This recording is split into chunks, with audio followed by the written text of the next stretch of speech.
With more yellow vest marches planned across France on Saturday, Emmanuel Macron, a multi-millionaire dubbed by critics as a president of the rich, has expressed his solidarity with the demonstrators.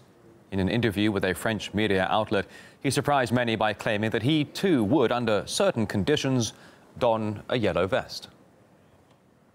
If a yellow vest means being for higher paid work and a more efficient parliament, then I am a yellow vest.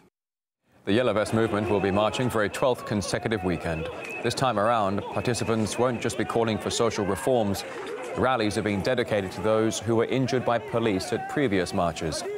President Macron recently launched a so-called national dialogue in a bid to find common ground with the protesters. Now, we have spoken to publisher and writer Emmanuel Macron, who says Macron is obviously out of touch with the French public. He thinks he's like a yellow vest. He's living like a yellow vest, maybe with a little bigger salary.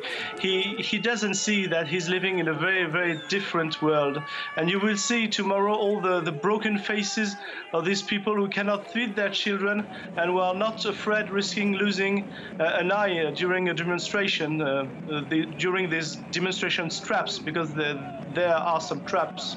Speaking about working for a better salary, if Mr. Macron or another financial aristocrat wants to increase his salary, everyone understands in France that it means more for him and less for the French. And people think it's just only a bad joke and that Mr. Macron is just underlying the yawning gap between him and the French. Meantime, more than 100 investigations have been opened against French police over their controversial use of riot guns in recent months. Leading rights organizations in the country want a complete ban on the use of the weapon, which fires golf ball-sized rubber bullets. An RT spoke to a witness of the alleged use of excessive force.